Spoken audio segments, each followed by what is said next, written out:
Hi, everybody. I'm Matt. And I'm Steve. And this is Marvel Reread Club.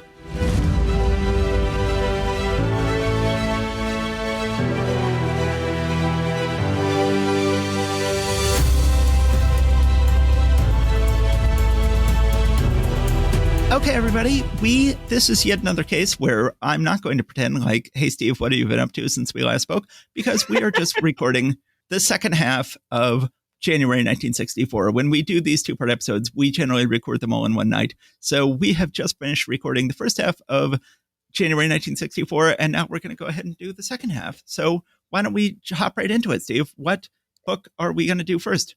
Tales of Suspense, I believe. Yes. Tales of Suspense number 49, guest starring the Angel. So let me just say, I'll go ahead and let you go through this issue, but let me just say, I'm going to make a bold claim here. Mm-hmm. This is, to my mind, one of the all-time worst Marvel comics, despite the fact it is Stan and Steve, despite the fact that we have the great Steve Ditko penciling it and presumably plotting it or co-plotting it. This is... When I think of bad 60s comics, when I think of insultingly bad 60s comics, this is always one I think of. Just because the very notion of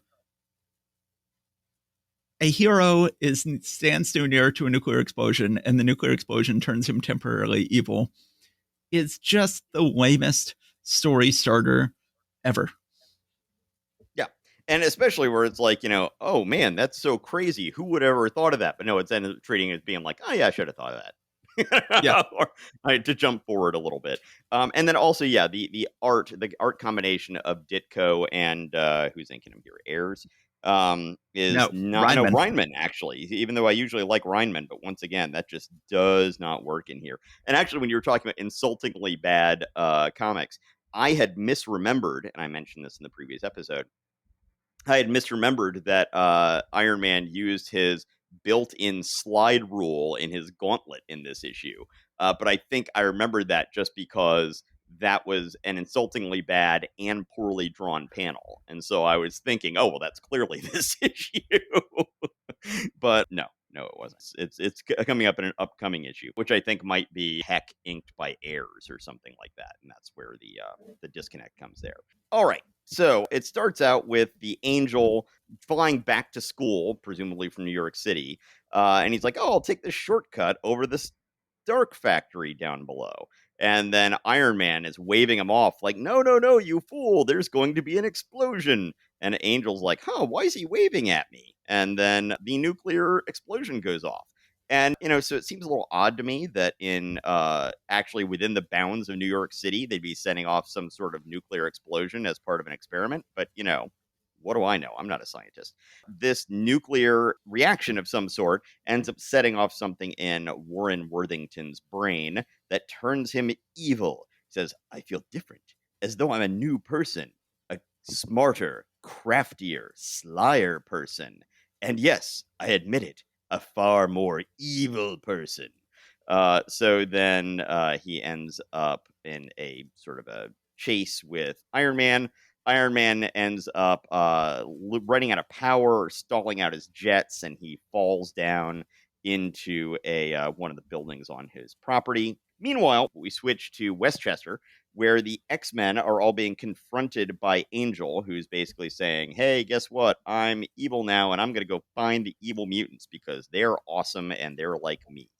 And so the other X-Men try to stop him and are not able to. So meanwhile, back at Tony Stark's lab, so he has fixed his chest device, which was damaged in the fight with Angel earlier.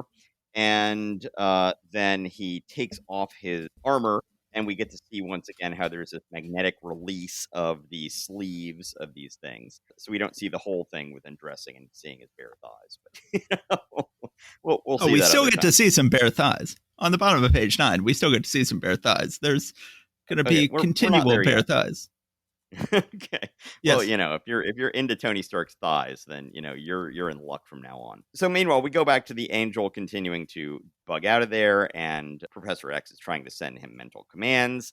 And Professor X starts thinking maybe this whole idea was a failure. If Angel could turn against us and turn evil, maybe I shouldn't be training any of you people. Maybe this is just a bad mission that I've got. The X-Men are worried about this, and they meanwhile go ahead and call the Avengers to see, hey, can you do anything to stop the Angel? The only Avenger who is available, because we see everybody else doing other stuff. So the only one who gets the distress call is Tony Stark.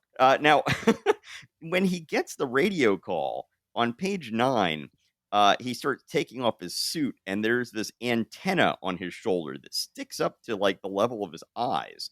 And it's like, was that under your suit? Like, was what's what exactly is going on with that? I'm not entirely sure. So yes, as you pointed out, we see his bare thighs again on page 9. So ladies or gentlemen, if you wish. So then the Angel is flying back through New York City, and he's thinking, I need to get the attention of the evil mutants. They can let me join them. So I'm just going to go ahead and start creating mayhem in New York City. By the way, that panel, the first panel on page 10, once again, just terrible. Just terrible. Yes. Yeah. So then he goes and Steve Ditko, one of the all-time great pencilers, Paul Reinman, a truly great inker. Put them together. Terrible. Only Ditko can ink Ditko. So Angel goes and steals some dynamite from a construction factory, starts setting the dynamite off in random locations that won't hurt anybody, but, are supposed to get a lot of attention. And he's like, where are these evil mutants? Why can't I get them? So the cops are thinking about whether they have to shoot down the Angel with their rifles. And Iron Man comes up and says, hold it, officers, don't shoot. No time to explain now, but the Angel isn't really responsible for what he's doing. Give me a chance to stop him before you attack, Chief. And the Chief is like, well, I don't know what the regulations would say about this, but seeing it's you, all right, you have 10 minutes. So anyway, Iron Man goes up, and essentially he has to put himself in a life-threatening position where he, Iron Man, is about to die. In order to rescue the Angel's good nature from his brain, to trigger it so that he will then be like, oh no, I need to save him. Which seems like an odd choice to make. A big risk that doesn't seem to make any real sense that it would work, but it does. And the Angel stops him from falling. And then we have this terrible panel on the bottom of page 17. He wasn't really to blame for his actions, Chief. He was affected by some atomic rays at a test conducted by Anthony Stark at his weapons plant. The rays affected his brain for a time. Until now. And then Angel says, so that's the answer. I should have guessed. It's like, but you were evil. So why would you be thinking, why am I evil? This is bad, since you liked it. And also, why I should have guessed? No, you shouldn't have. That makes no sense. Anybody who knows anything about atomic radiation knows that atomic radiation will turn you temporarily evil. Yes. And once again, I will note that I believe that the spiky pointed helmet on on Iron Man, I was going to point that out. Mm-hmm. Yeah, it was just a miscue between Ditko and Kirby, as far as I can tell. Yes, you are totally right. That they were just pointing up a little bit because the mask was not totally situated in place in the last issue. And then Kirby misunderstood that and shows them being permanently spiky sitting up in both Avengers 2 and 3. And it is clear from looking at the actual Ditko issues that no, they are not supposed to be spiky. Yep. Okay, so after the whole like we should have guessed thing, Angel returns to the X-Men, and it becomes clear what happened. And Professor X is saying, so I did not fail. My X-Men training program is successful. Even under the influence of atomic radiation, Angel could not permit a fellow mortal to die. So then Iron Man, who's out visiting them, shakes their hands, and they say goodbye. And Professor X actually says, you risked your life for one of my X-Men. No matter who you really are, I shall repay you for that someday. I promise you that. Actually, that ends up paying off, if I remember right, later in this month. We're going to get to an issue where Iron Man just barges in. It's like, hey, yeah, Professor X said... nice Marvel continuity. You've got set it up here and pay it off to it in this very podcast. Yes. So, a truly terrible issue. Yeah, not good. Not good. Just the Silver Age at its worst in terms of just, oh, I'm flying over a nuclear explosion. It's turned me temporarily evil. I'll be evil for a while and then I'll switch to being good. That is just Silver Age storytelling at its laziest. Not good art, great penciler, great inker, not great when put together. It is nice to see the rest of the Marvel Universe acknowledge the existence of the X-Men for the first time. To show that, the X-Men is not just its own bizarre little subset of the Marvel Universe, that it actually is going to interact. And then, like I said, that'll pay off again later this very month. But a truly terrible issue. Yeah, not good. It really, when you were talking about it being very Silver Age, it really does feel like an issue of contemporaneous stories from Superman, but without the very professional art. Yes. without like the Wayne boring art. It's just like that kind of dumb story, like, oh, I must eat this entire thing or else Jimmy Olsen will die kind of story. But yes. All right. So, but then we do have this nice thing at the end, Tales of the Watcher. Now, between this and The Wasp Tells a Tale, which we are going to talk about shortly, I find myself wondering if, as the Marvel Universe was starting to take over just about everything that Marvel was doing, not everything, I guess they were probably still doing some Westerns and some girl books and stuff like that, but their science fiction comics were all being replaced by superheroes. I'm kind of wondering whether some of these were like inventory stories they had for their science fiction books that then they redid the intro page and the final page for to go ahead and work into these things. I think that is clearly the case with both. Yeah, so this is very strange. I've always thought it would make a great trivia question to say, before Captain America took over the back half of Tales of Suspense, who did Iron Man share the book with for the previous 5 issues or so? And what major Stan Lee, Jack Kirby character was starring in the back half of the book for the previous 5 issues or so before Captain America took over. And I always thought that would be one hell of a trivia question, with the answer being the Watcher. We have Tales of the Watcher, and we very much have the Watcher as he would be used going forward, as someone who is just watching the whole universe and hosting a sort of anthology style tales. This story says it has story plot by Stan Lee, script and art by Larry Lieber, and inking by George Bell. And so this is just a very standard Larry Lieber written and penciled science fiction story. But it just happens to be hosted by the Watcher as a way to sort of go like, well, we'd like to keep doing the science fiction stories, but we know you guys love the Marvel Universe, and let's sort of try to incorporate these things into the Marvel Universe sort of by having the Watcher host this, and then even more bizarrely, having the Wasp host one in the back of Tales to Astonish this month. Ultimately, they'll give up on this very quickly. They'll just get rid of the science fiction stories entirely. They'll pretty much get rid of Larry Lieber entirely. But for now, it's sort of an interesting sort of halfway point, and it's sort of a road not taken for Marvel Comics. Yeah, well, and I think Larry Lieber will continue working on some of their Western books, which do actually continue on for a while. But I think that, that's sort of where he is relegated to over time.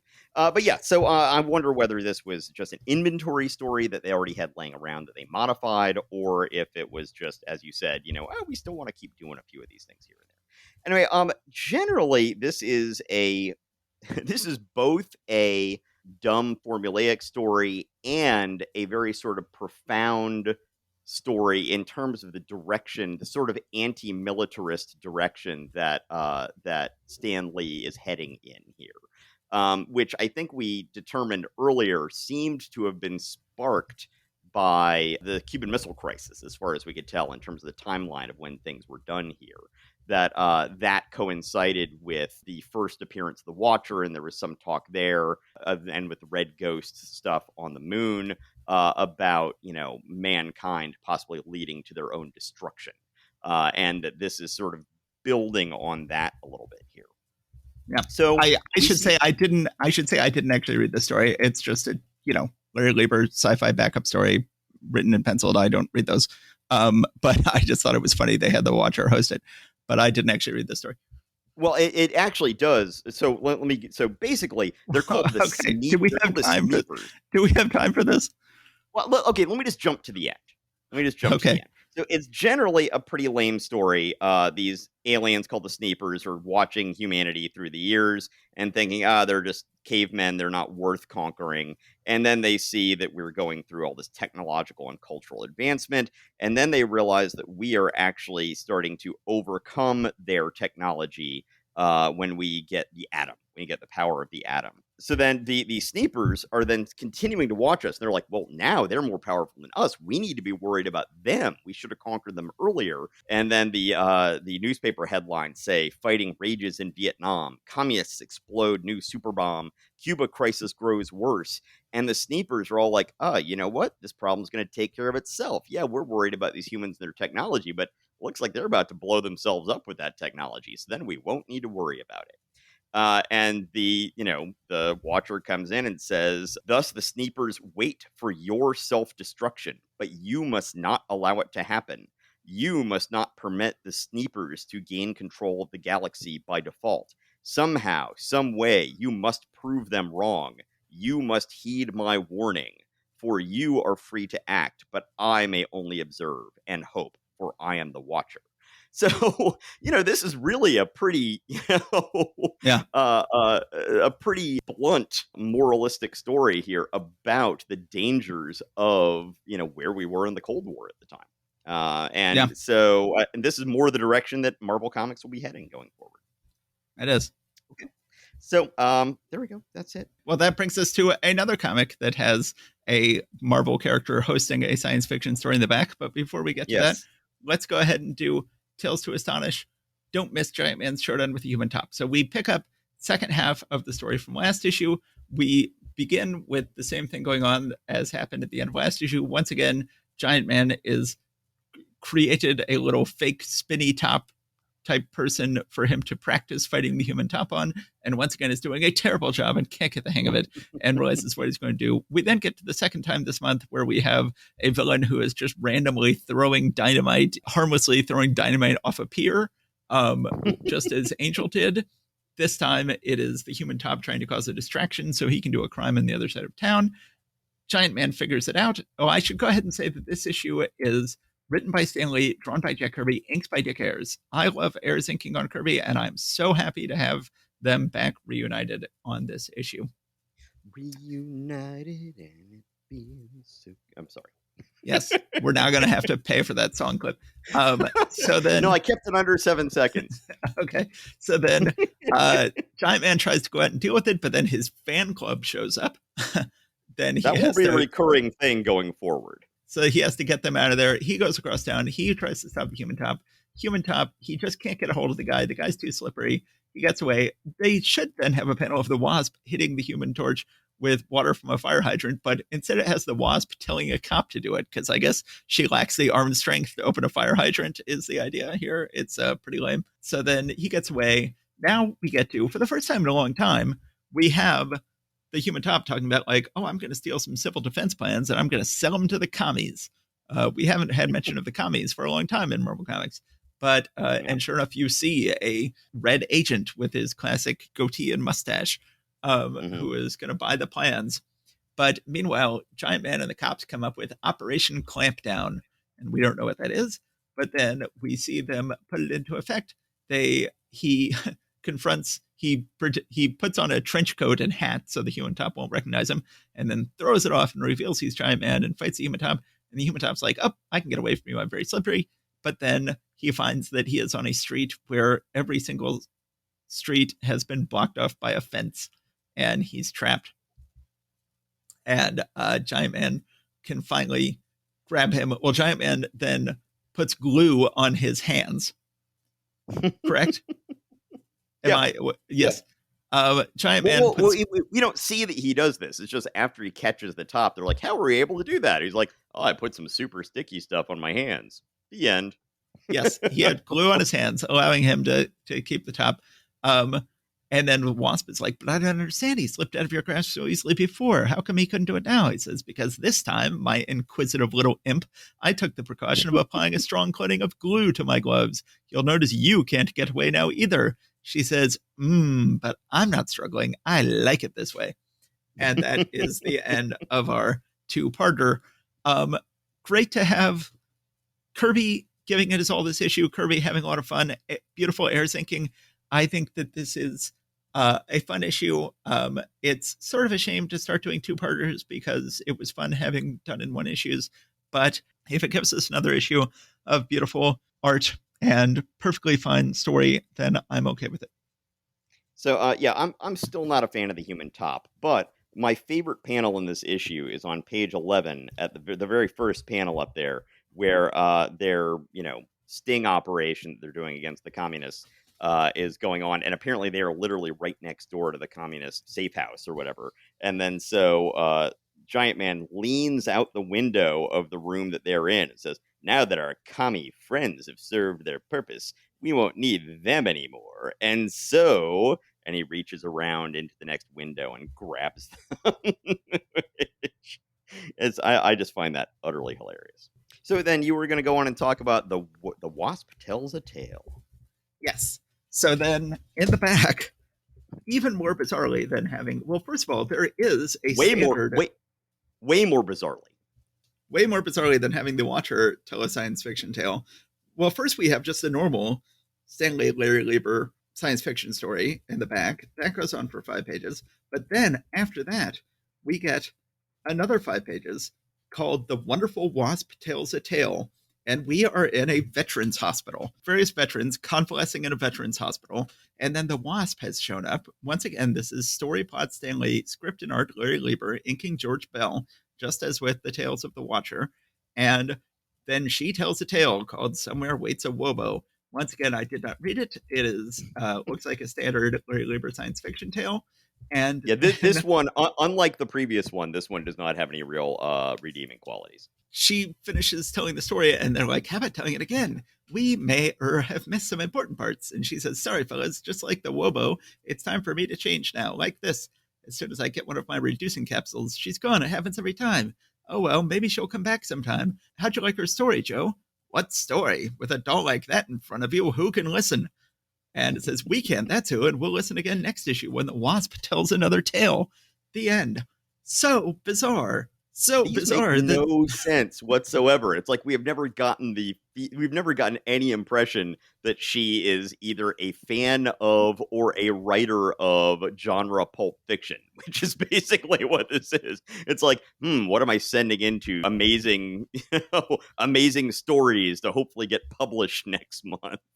It just doesn't make any character sense whatsoever.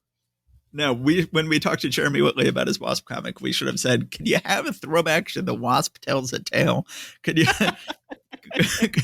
could you have Jan go like, well, when Jan was mentoring the new Wasp in those comics, she could have gone like, well, I remember a time in my past where I used to go to veterans hospitals and tell science fiction stories that I had made up to the veterans there." It would have been great to finally have a throwback to that in a comic. But and these poor veterans are apparently the only people in the history of Marvel Comics who the Wasp is not hot for. So she yes, and they're even soldiers. I mean, yes. Come on. She's specifically talked about how hot she is for soldiers, but now they're wounded. So yeah, so she's no longer has the hots for them. She had the hots for Don Blake. She had the hots for Don Blake, who does walk around with a cane, but these guys are too convalescent for her. But anyway, a truly bizarre crossover bit where Marvel, they're trying to find a way to hang on to their Larry Lieber science fiction stories in the back and incorporate them into the Marvel universe at the same time. It was bizarre when the Watcher did it. It was even more bizarre when the Wasp did it. I know they're both going to stick around for a while, I believe. So this is not the last we will see of them. Oh, no. Yeah, we will definitely see both of those for a while now. And yeah, no, the Watcher one, I totally get. That makes sense. Whether or not you like the science fiction stories that he's telling, it completely tracks with what we know about things. The Wasp Tells a Tale. Once again, just doesn't make any sense. Okay, so we're now going to move on to X-Men number 3, where we introduce the Blob, who will be a longtime villain. So X-Men number 3 is a major turning point in this podcast. What is true of X-Men number 3 that has not been true of any other issue we have done so far? Oh, I don't know. What are you getting at? I own it. This is the first. Oh, really? This is the first Marvel comic we have gotten to where I could have read my own copy instead of reading my scans or the Marvel Unlimited copies. How do you pick one of these up? There was a woman in our church who said, "Hey, I've got some old comic books sitting around. Do you kids want them?" And we divided them up between us. And one of them was X-Men number 3. There were some old school comics. Was this the same place that you got the first? Was this the same place you got the first appearance of Black Panther? Yes, Fantastic Four 52 was also one of them, and I ended up with both those. And so yes, so I have. It's a truly terrible copy, but I've got X-Men number 3 downstairs as we speak. I did eventually go ahead and sell the first appearance of the Black Panther because I figured the time was right. But and this one, I believe, is also signed by Stan Lee, my copy of X-Men number 3 downstairs. Oh, wow. Wow. Okay, yeah, no, I had no idea. I did not remember that at all. So anyway, there are a couple of big things that happen in this issue. One is that the Blob is introduced, who will be a long-running villain into, at least the 80s. I don't know if he's continued on in the present day, but I imagine he has. We also have one of the most infamous panels about yes, Professor X being inappropriate concerning Jean. And another one thing that I think is an important development is the Beast's characterization really kind of crystallizes for what it's going to be essentially until he turns into a blue fuzzy guy. Yes. So basically he is this big hulking kind of bruiser looking tough guy, but he then has this very erudite vocabulary and very sort of intellectual bearing. And we're going to be seeing a fair amount of that. So we start off with more training in the danger room and, more of essentially, Professor X having them all attack each other and, attacking them, secretly and stuff like that. But then he has Marvel Girl actually do sort of a 3D puzzle sort of thing. Yes? I should say this issue was written by Stan Lee, illustrated by Jack Kirby, inked by Paul Reinman, gorgeously inked by Paul Reinman. Yes. As I've said before, Paul Reinman is my favorite pre-Sinnott Kirby inker, and particularly on these X-Men issues. They're really good. So he's having Marvel Girl go ahead and do this sort of 3D puzzle thing with her telekinetic powers. But then he suddenly is like, wait, silence! I detect the presence of another mutant. And then he tells everybody to clear their thoughts so it's not going to get in his way. And it just occurs to me, it's like if somebody said, clear your thoughts, and eventually I'd immediately be like, don't think of a pink elephant. All I can think of is a pink elephant. So we then have him searching New York City, basically, mentally, for this new mutant. So then he tells everybody, get your street clothes. You need to go out and find this guy. So then we get a really kind of a gross sequence where the guy who gets ready to go fastest is going to get to accompany Marvel Girl on their trip, right? So then they're all just falling all over each other to get there and to try to, grab her, get the right to have her, essentially. It is kind of gross. But of course, Scott is just like... who, by the way, is now called Scott. In the first issue, he was called Slim. I think they did not say his first name in the second issue.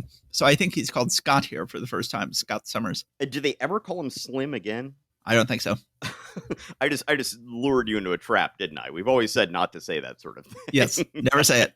Never say it. So then Scott is thinking to himself, oh, well, nice for them to try to compete for her hand. But, as for me, my eyes make me too dangerous. I can never be happy with something like that. So Jean, meanwhile, is like, oh no, Scott, don't look so grim. Come on, you and I will search for the mutant together. And then Warren Worthington comes out and literally sweeps her up after she had said, no, I want to go with Scott, who is the only one who isn't like being a wolfish dick about it. And then Warren is like, nope, swoop, carry you off literally in his arms and then throw her in his sports car. Granted, she does seem to be really enjoying it as they drive off in his convertible. So all the other guys are very upset. Anyway, so then we get all of them going out looking for... Wait. Okay, I'm sorry. You Oh, did I go by the panel? Did I You go by the panel? skipped over the Okay, I'm most sorry. infamous panel I'm sorry. the most infamous panel in X-Men history. So page 4, final panel, when Jean is saying, oh yeah, don't worry about us. You've trained us. And then Professor X is lighting his pipe and thinking to himself, don't worry, as though I could help worrying about the one I love. But I can never tell her. I have no right, not while I'm the leader of the X-Men and confined to this wheelchair. It's like, wait a minute, okay. All right, so many things wrong with this. So many things wrong with this. Yeah. So yes, he is clearly her teacher. Yes. Yes. And fortunately, and also, I mean, she is in his boarding school. He is essentially her in loco parentis. And, and yet, well, I mean, hey, let's just honor the fact that he is saying to himself that he can't ever do anything about it, right? So I guess that's a good thing. But just why? Why tell us this? This is not good. This is so terrible. It just ruins. I mean, obviously Professor Xavier already a very problematic character, and would always remain a problematic character in some ways. And but will be problematic in other ways throughout this issue, too. Yeah, but this just ruins the character totally. And, was not mentioned again, or I should say, was not mentioned again in the main book. I don't think they've ever brought it up again. However, they then very foolishly, in an attempt to be edgelordy, decided to bring it back up in Ultimate X-Men. And in Ultimate X-Men, they had Professor Xavier there suddenly reveal around issue 80 or so that he was in love with Jean there.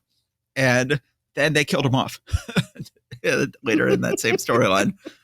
But they decided, wait, let's ruin the character before we kill him off, just to show that, like, hey, Stan Lee did it, so we can do it too. It was terrible. This is the most infamous panel in X-Men history. Professor X is a problematic character, but having something for Jean is beyond the pale. And thankfully, never mentioned again in this very issue, and never mentioned again in the history of X-Men comics that I'm aware of. This never happened as far as everyone is concerned in X-Men comics from this point on.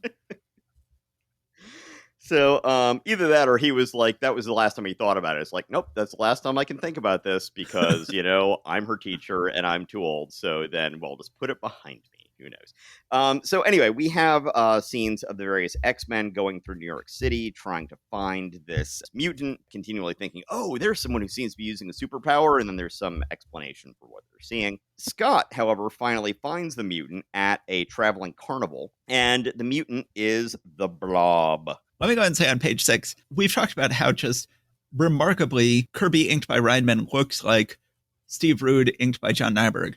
And this is never more true than the carnival worker on page 6, on the 4th panel of page 6, who could not look more like Steve Rude inked by John Nyberg. Yeah. Yeah, not necessarily inked by John Nyberg, often that, but I mean also Gary Martin could have possibly done that as well. But yes, very good to point that out.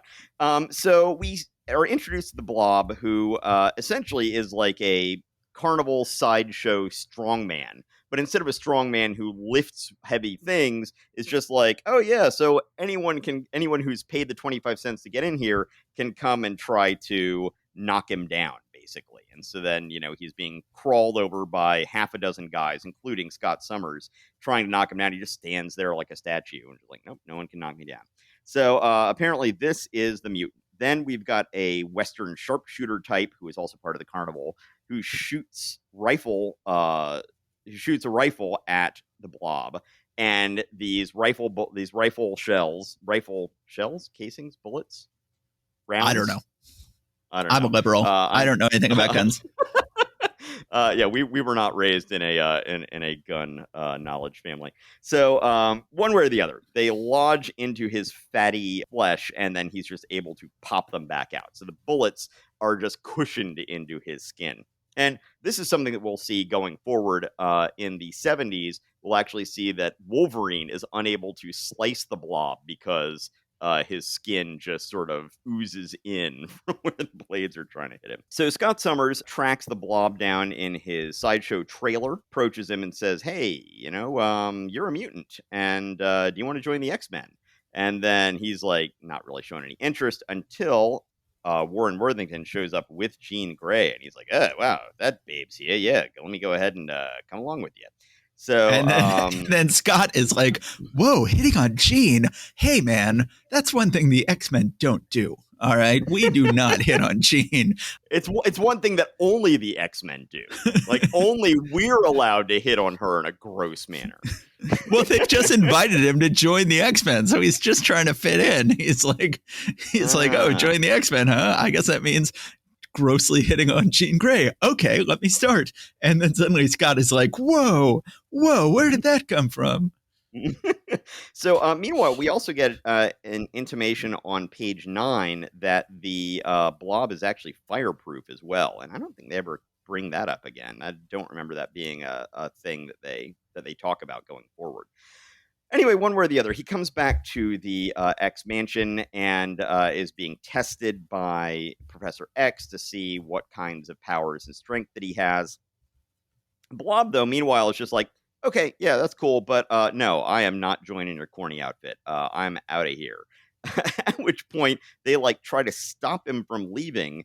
And Professor X is like, "No, we must erase his memory of what he has seen. We must get him back. Return him to me so I can lobotomize his memories." And really, Professor X is acting quite like a villain in this issue to some extent. Oh, yeah.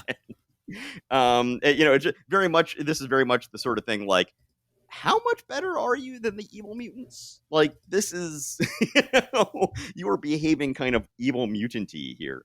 So then the Blob goes back to his circus or his carnival or whatever it is, and essentially says, "Okay, guys, I learned that I'm not even human. I'm better than human. And so now you humans have to follow me. I'm now the running this outfit. And you're going to follow me. And first thing we're going to do is we're going to conquer the X-Men, because somehow I will then get technology that the X-Men have that will allow me to something rule the world." I don't know. So that's what they're doing. As I said earlier, we see more of Hank's new, more precocious dialogue on the top of page 14.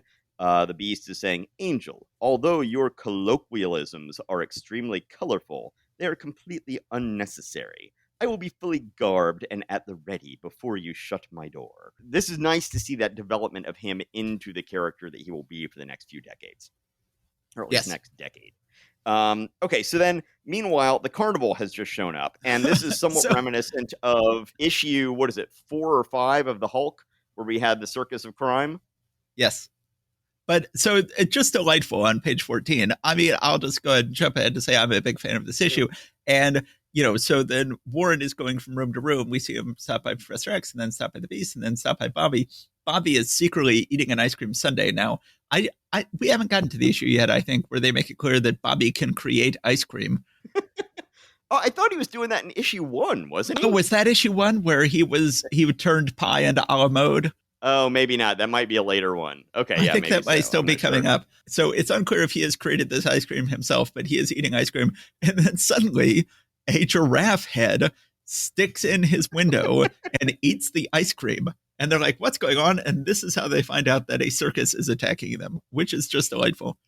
And so, meanwhile, in the next panel where Bobby is pushing the giraffe back out with a mop, we actually see the tightrope walkers setting up their little tower that will be the anchor point for the tightrope that they're going to do, and various other stuff being set up. Then, in the next panel, we see this sort of stereotypical strongman. We've got what looks like a Maharaja type dude on an elephant. We've got, a sharpshooter. We've got all sorts of stuff going on. So we're going to have tons of zany Kirby fun going forward here.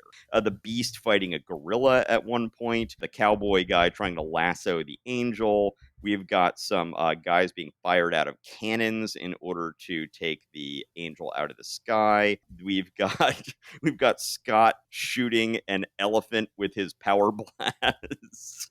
All sorts of fun stuff. So meanwhile, what the X-Men are trying to do is stall these guys until Professor X can build himself this machine, which seems like maybe a proto-cerebro of some sort, which will allow him to amplify his powers to be able to mass erase the memories of all of these people that are here, of that this is where the X-Men are. Scott figures out that even though he can't knock over the blob himself, he can go ahead and undermine the earth underneath the blob, which makes him fall down.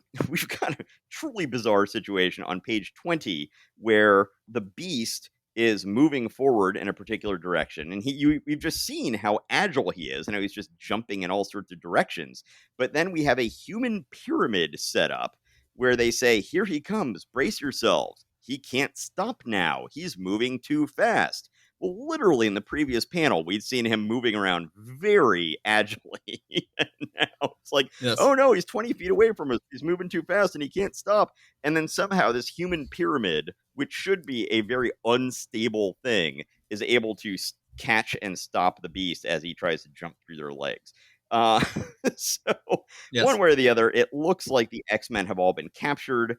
Professor X then tells Marvel Girl, hey, use your telekinesis to take off your blindfold, and then in one of those carnival trailers, you will find the knife throwers stuff. So you can go ahead and grab one of those knives telekinetically and free yourself. So she does that, and then she goes and is able to free the rest of the X-Men, and they're able to go and stop the Blob and his gang before they're able to beat up Professor X. And this allows Professor X enough time to finish his invention, and then he goes and he says, this is the moment when the resistance is at its lowest ebb. My thoughts are your thoughts, Blob. My will is your will, and your men have never heard of the X-Men. You have never seen our headquarters. You are all as you were before we found you. My will is yours. My will is yours. And then a moment of seconds later, what's going on? What are we doing here? I don't know. We better get back to the carnival before we get sacked. And then they head on back, and the Blob is just back to doing his carnival act and does not even remember at this point that he at one point thought that he was better than everybody else. And yeah, there we go. So a book with some highs and lows, let's just say. Yes, indeed.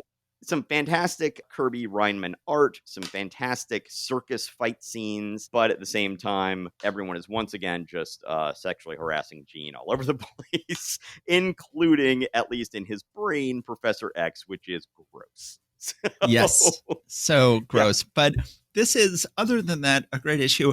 So the Bob would turn out to be a great long-term, but never as the solo villain again.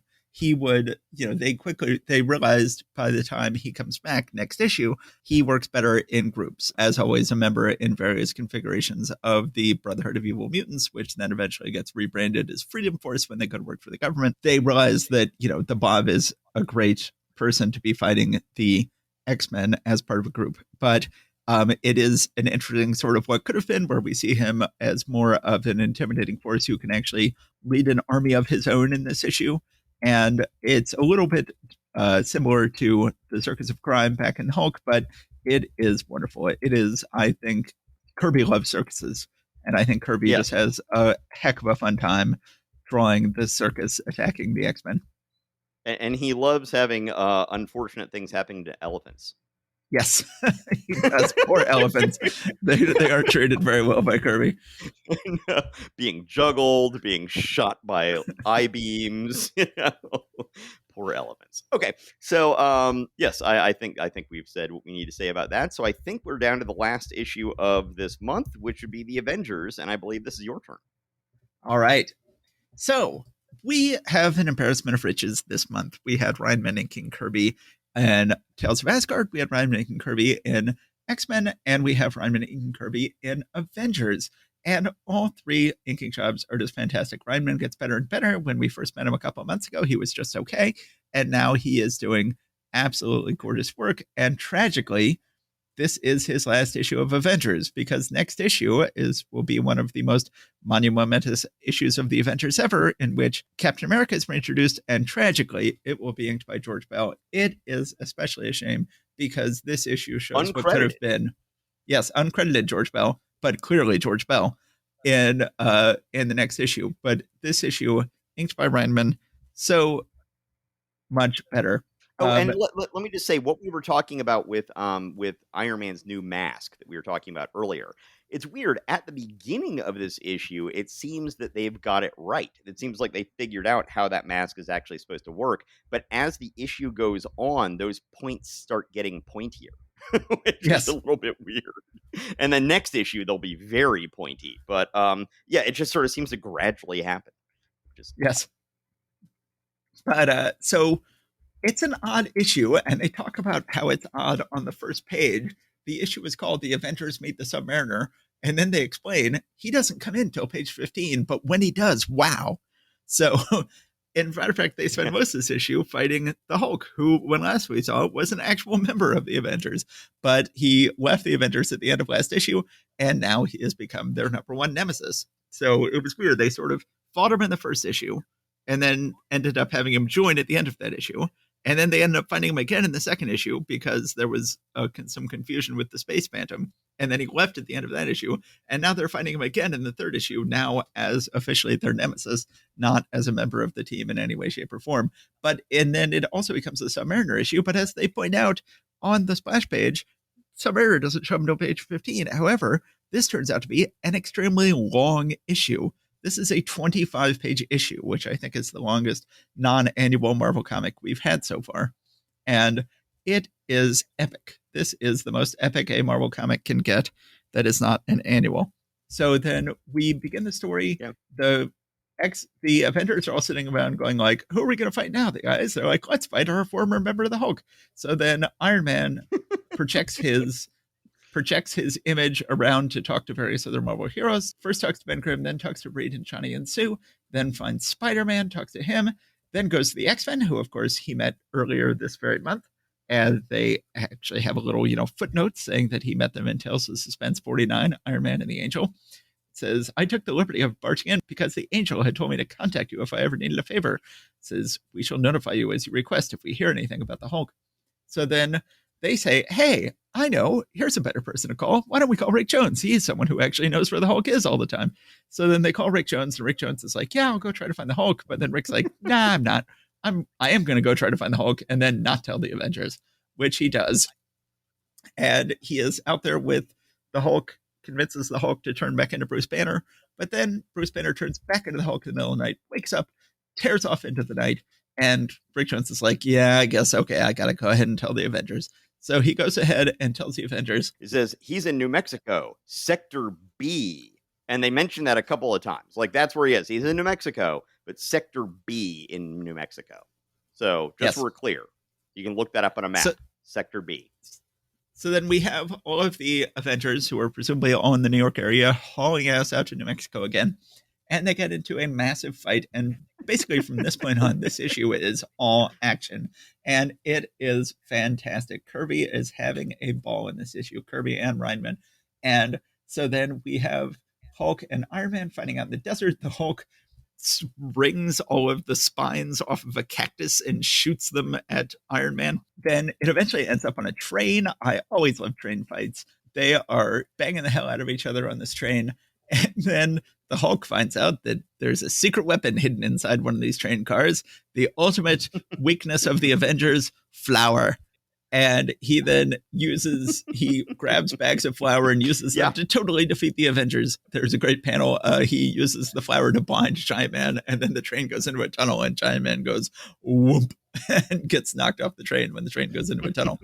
And that looks brutal. It just looks like, oh no, that's how Giant Man died. Right there. It's a Jane Mansfield moment. It's just like, yikes. Killed by flour. So then the Hulk gets away. The Hulk makes it out to sea. But then we finally, as promised, run into the Namor the Submariner on page 15. Little does the Hulk realize that his every movement is being followed by the monarch of the sea, Prince Namor the Submariner. And so then Namor has seen the Hulk is there on a ship, decides to contact him, says, hey, you and I should fight the Avengers, even though neither of us are really that bad of a guys. And so then they go, yes, let's do it. Let's fight the Avengers. They invite the Avengers to come fight them on an island. One thing that happens here that is reminiscent of the Crimson Dynamo and Khrushchev is on the top of page 18, where they're both the Hulk is thinking, I'll string along for a while, then smash him when he's off guard. And simultaneously, Namor is thinking, he is too strong, too undependable. When he's served his purpose, I'll destroy him. So Yes. this is one of those things about all no honor among thieves kind of situations. Which really doesn't make sense because the Submariner has always been portrayed as pretty honorable. But Yes. so then we have the Avengers are getting ready to go, but first Wasp has to tell Thor how much she wants to bone him because that is part of her character. So she says, I hope it won't be your finish, handsome, because I'm still waiting to see what you would look like in an Ivy League suit and a crew cut with those shoulders, those eyes. And then Giant Man picks Wasp up by her butt and says, aren't you ever going to grow up, Wasp? Haven't you anything else on your mind? And she says, well, happy day. Do I finally see a glint of green in those big blue eyes of yours? Now put me down, you big show off. So this is always a big question is the Wasp really attracted to all of these people, or is she just trying to get Hank Pym jealous? And sometimes we see into her thoughts, implying that she really is genuinely attracted to all these people. But other times, they made it pretty clear in Avengers Earth's Mightiest Heroes that she was just trying to make Hank jealous all the time. And she was just, this was all just an attempt to get Hank by pretending to be boy crazy, but not so clear in these comics. Anyway, so then they go ahead and they go to the trap that's been laid for them by Submariner and the Hulk, and they get in an epic fight. They are just pounding on each other for about 10 pages here. This is a long comic. It goes to page 25. Eventually, we have the first scene where someone else tries to pick up Thor's hammer, and it's unclear. There's recently been a series of posts by Brian Kernan on Comics Should Be Good about what is the deal with who else can pick up Thor's hammer. And it was unclear in these early issues if you actually had to be worthy to lift the hammer or if it was just that only Thor could lift it because it was so heavy. And that seems to be, it's generally shown that the Hulk is stronger than Thor. And the Hulk can't lift it. He can't budge it. And he says, but I got to keep trying. I'm twice his size. I'm the Hulk. But it's so unclear why exactly other people can't lift the hammer. Then the Hulk turns back to Bruce Banner. He realizes he'd better get out of there. He runs away. Namor can't understand why he's been ditched by him. Namor finally looks like he's going to be defeated, but then he manages to break through a wall into some water. He's got some water. He's got his strength back, but he decides to take off. And Wasp says, Thor, he's escaping. Only your hammer can stop him. Hurl it. But Thor says, no, I have too much respect for his valor. Namor has earned his escape. And then Giant Man says, Thor's right. It's a pity the Submariner isn't on our side. But then Iron Man says, we've made a bad mistake. He doesn't fight by our rules. We may live to regret this. So they always do a good job in these comics of really having genuine disagreement. That's one thing Stan Lee really liked, was showing genuine disagreement among his heroes as to what the right thing to do was that was left unresolved. And so that is the end of the issue. And then we are set up for the massively important issue that will happen next. But so this is an epic story. This is a huge 25-page epic blowout battle between the Avengers, the Hulk, and Namor. It is tremendously fun to read. Kirby is just having the time of his life. He is being ably assisted by Paul Reinman, and Lee is having fun as well. I am a fan of this issue. Yeah, this is an excellent one. It's nice to see both Hulk and Submariner are two characters who are always a little ambiguous. They can be villains, they can be heroes, and they will be both from various points in time going forward. And so it's really interesting to pair the two of them up and see where they would go with that. It's also just highlighting the fact that Marvel has more of this moral ambiguity for things. Is this a bad guy or not? Is it maybe a bad guy in one issue and a good guy in the next issue? Right. Which, honestly was something that they could have been shut down on by the Comic Code Authority really at any time. But they somehow let it slip under the radar because, you weren't supposed to have characters who were ambiguously possibly good or evil. Like that's just not supposed to be something you were going to do under the Comics Code Authority. But they somehow got away with it here, and they got away with, the Hulk fighting the army all the time, and yet still him being the protagonist of his book. All sorts of interesting stuff. But yeah, this is them sort of delving a little deeper into those waters. Yep, and it's a great issue. Mm-hmm. Okay, so this has once again been a long evening of recording. Yes, 12:42 in Greensboro. Yes, indeed. And I have edited the last 3 episodes because Matt's been busy with his other stuff. So Matt's going to be doing this recording session into 2 separate episodes, and good luck to you. Yes, thank you. Thank you. I will try to tackle this tomorrow. I'm on a brief hiatus from work because they gave us a couple days off because we had this epic work trip. So I will try to get this done. Although it really doesn't make any sense for me to be doing this either, because I had thought about trying to edit book videos this week too, for my book comes out next month. My book comes out next week. So everybody, next week, you can all go out and buy my book, The Secrets of Character, Writing Heroes Anyone Will Love, coming out from Penguin Random House, which is published next week. And so I really, instead of editing this episode, should be cutting some book videos, but there wasn't time. I had pretty much given up on any hope of getting a book video edited before my book comes out. But I will edit this instead. So, okay, guys, thanks so much for listening. So everybody pre-order Matt's book from your local independent bookstore. I think by the time you hear this episode, you don't have to pre-order it anymore. You can just order it. Order a copy from your local independent bookstore. The Secrets of Character, Writing Heroes Anyone Will Love. Okay, everybody, thanks for listening. We will see you next time. All right, take care. Stay safe out there, everybody.